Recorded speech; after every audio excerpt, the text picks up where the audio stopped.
Apa pendapat Ustaz terhadap pernyataan kami bermadhab fikih Syafi'i? Kami berakidah dengan akidah Asy'ari, bertasawuf dengan Al-Ghazali. Jelas ini pernyataan yang tidak benar. Dan tidak boleh seorang muslim mengucapkan pernyataan keyakinan seperti ini. Karena apa? Karena Allah tidak pernah memerintahkan kita untuk mengambil agama kita dari tiga orang ini. Allah perintahkan kita mengambil agama dari mana? Al-Quran dan Al-Kitab. Al-Sunnah dan Al-Quran, Al-Kitab dan Al-Sunnah. Perhatikan firman Allah dalam surat An-Nisa. Ayat berapa? 56 atau berapa? Ya ayyuhalladzina amanu ati'u Allah wa ati'ur rasul wa ulil amri minkum. Hai orang-orang yang beriman, taatlah kepada Allah mutlak. Ati'u Allah, kata kerja ati'u diulang. Wa ati'ur rasul diulang dua kali. Ya ayyuhalladzina amanu ati'u Allah wa ati'ur rasul. Hai orang-orang yang beriman, taatlah kepada Allah dan taatlah kepada Rasul. Perhatikan, kata kerja ati'u diulang dua kali. Berarti ketaatan kepada Allah dan Rasul mutlak. Wa ulil amri, dan ulil amri di antara kamu. Diulang tidak kata ati'u? Tidak diulang. Apa maknanya? Maknanya ketaatan kepada ulil amri terkait dengan ketaatan kepada Allah dan Rasul. Sekarang saya tanya, siapa ulil amri itu?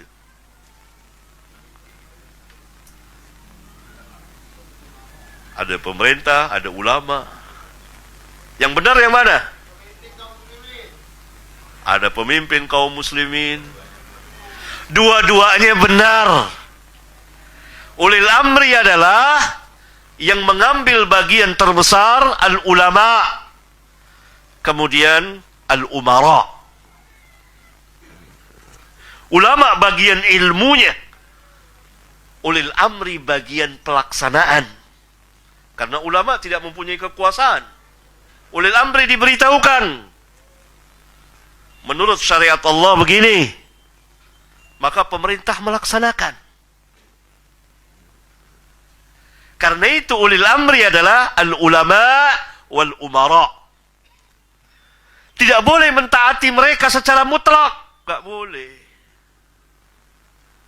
Berarti pengikutan kita di dalam beragama secara mutlak kepada Allah dan Rasulnya.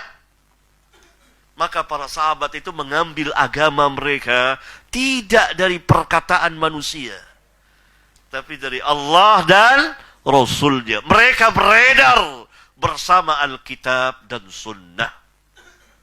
Syafi'i tidak akan pernah mau diikuti. Karena beliau tahu. Bukan beliau yang diikuti Rasulullah SAW. Perkataan beliau kalau bertentangan dengan hadis, tolak, kata beliau. Kata beliau, la tuqalliduni. Jangan kamu taklid kepadaku.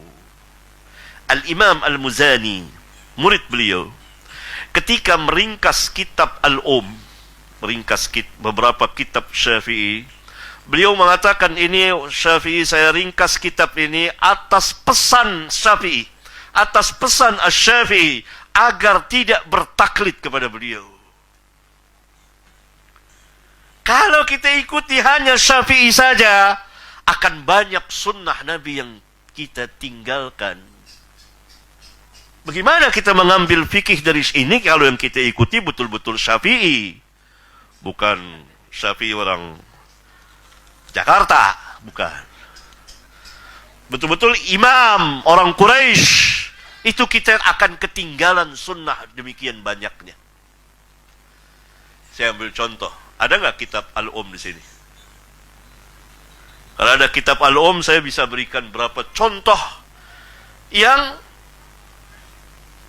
Syafi'i tidak mengetahuinya, atau belum sampai ilmu kepada beliau, atau sampai kepada beliau melalui jalan yang dhaif. Satu saja, karena kepanjangan kalau saya bahas tuntas. Azan yang biasa kita laksanakan itu azan Bilal. Azan yang biasa kita laksanakan itu azan Bilal. Itu hadisnya riwayat Abu Daud dan lain-lain. Syafi'i pakai tidak azan itu? Tidak. Syafi'i pakai azan penduduk Mekah, azan Abi Mahdzurah. Bukan azan Bilal. Kalau kita mengikuti mazhab Syafi'i, seharusnya kita tidak pakai azan Bilal, tapi pakai azan Abi Mahdzurah. Karena Nabi SAW menerangkan tentang azan ada dua.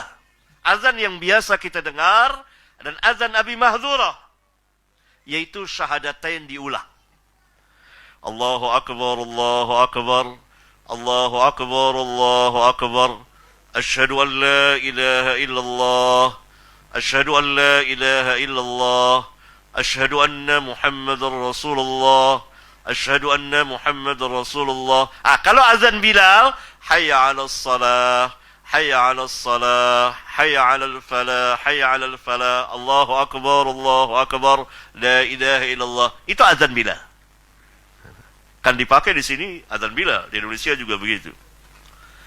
Tapi azan Syafi'i, azan Abi Mahdzurah yang diinikan oleh Syafi'i, ini dia azannya, karena Syafi'i kan penduduk di Mekah, tinggal di Mekah. Kemudian belajar kepada Imam Malik di Madinah, kemudian ke Baghdad, kemudian balik lagi Mekah, kemudian Baghdad lagi, kemudian hijrah di Mesir, dan pada tahun 204 wafat di Mesir. Beliau lahir tahun 150 Hijriah, umurnya 54 tahun. Beliau azannya Allahu Akbar, Allahu Akbar, Allahu Akbar, Allahu Akbar, asyhadu an la ilaha illallah, asyhadu an la ilaha illallah, asyhadu anna Muhammadar Rasulullah, asyhadu anna Muhammadar Rasulullah. Ulang lagi, asyhadu an la ilaha illallah, dengan suara yang lebih tinggi. Asyhadu an la ilaha illallah, asyhadu anna Muhammadar Rasulullah, asyhadu anna Muhammadar Rasulullah. Jadi dua kali ulang syahadatain itu, baru hayya 'alas salat dan seterusnya. Ada yang mau azan seperti itu, geger satu negeri itu. Sayalah dulu orang pertama yang azan itu di Indonesia tahun 87. Maka terjadi kegegeran, azan aneh ini kok diulang. Tapi sebelum saya melaksanakan, saya tulis dulu, saya berikan bayan. Selama 1 tahun beredar tulisan itu. Ada azan ini, saya ingin tunjukkan kalau kita menentukan salah satu mazhab, maka kita akan kehilangan sunnah. Tapi kalau kita ambil dari sunnah Nabi dan meminta bantuan dari para ulama, dari Syafi'i, dari Malik, dari lain-lain, insya Allah kita akan menguasai sunnah. Setelah setahun, maka pada tahun 87 ya, 86, 87, saya azan sendiri. Di masjid tempat saya mengajar. Masjid Jami, besar sekali masjidnya. Azan. Orang-orang dengar ini azan apa ini? Akhirnya ramai. Saya biarkan saja. Karena di sana kan bebas ya. Wah, dibantahlah saya. Bantah oleh sebagian ahli ilmu. Bilang hadisnya dhaif dan lain sebagainya. Akhirnya saya memerintahkan sebagian ikhwan untuk menulis surat, menyampaikan untuk kita adakan debat terbuka. Debat terbuka. Mereka siap. Maka ditentukanlah harinya. Tahun 88. Debat terbuka, dihadiri oleh pejabat, polisi, dan semua resmi di masjid. ba'da isya sampai tengah malam jam 12. Saya bawa kitab banyak. Dulu belum ada HP atau yang bisa simpan ya. Jadi harus bawa kitab banyak, satu mobil. Untuk saya tunjukkan ini dia. Ini dia hadis ini dianut, azan ini 3 mazhab menjelaskannya. Syafi'i, Malik, Hambali. Nah, antum mengaku Syafi'i tapi tidak pakai azan ini. Saya bacakan nih kitab begini, kitab ini begini, kitab ini begini, hadisnya sahih. Hadisnya siapa yang meriwayatkan? Imam Muslim, Imam Abu Daud, semuanya di medan perdebatan itu sampai akhirnya Pak Kiai pun rujuk. Maka resmilah azan itu dikumandangkan. Maka pada hari Jumat dikumandangkan. Gitu. Kalau di sini ya geger, nanti jangan usah. Gitu. Ini saya hanya berikan salah satu contoh. Kalau kita menentukan salah satu mazhab, maka kita akan kehilangan sunnah. Tambahin satu lagi contohnya. Masalah fikih juga. Biasanya kita, wah ini nggak kejawab, ini pertanyaan banyak benar. Biasanya kita selepas 2 rakaat, bangkit dari rakaat kedua mau rakaat ketiga, kan mengangkat tangan. Itu sudah jadi kebiasaan kita. Syafi'i tidak. Karena hadis itu tidak sampai kepada Syafi'i. Berarti kalau kita mau ngikuti mazhab Syafi'i, ya nggak usah pakai. Tapi kita kehilangan sunnah. Syafi'i, kata Syafi'i, kalau hadis itu sahih, sabit, saya pakai. Tapi belum sampai membeliau. Beliau ragu. Berarti kita tidak boleh menentukan fikihnya Syafi'i. Nggak boleh. Nggak boleh. Syafi'inya nggak mau. Apalagi dikatakan akidahnya Asy'ari. Seolah-olah Syafi'i tidak tahu akidah. Kemudian Syafi'i lebih dahulu dari Abul Hasan al-Asy'ari. Abul Hasan al-Asy'ari hidup di abad ketiga dan keempat. Dan awalnya Mu'tazilah. 10 tahun di Mu'tazilah. Kemudian pindah ke mazhab Ibnu Qulab. Kemudian sampai akhir hayatnya. Kemudian dia menulis akhir hayatnya kitab Al-Ibanah. Dan dia rujuk ke manhaj salaf. Tetapi di manhaj Ibnu Qulab. Sebagian nama dan sifat Allah beliau imani, sebagian ditakwil. Maka kemudian orang menyandarkan akidah Asy'ariyah. Kalau yang diikuti adalah Abul Hasan al-Asy'ari, maka orang-orang Asy'ariyah harus isbat istiwa Allah 'alal arsy.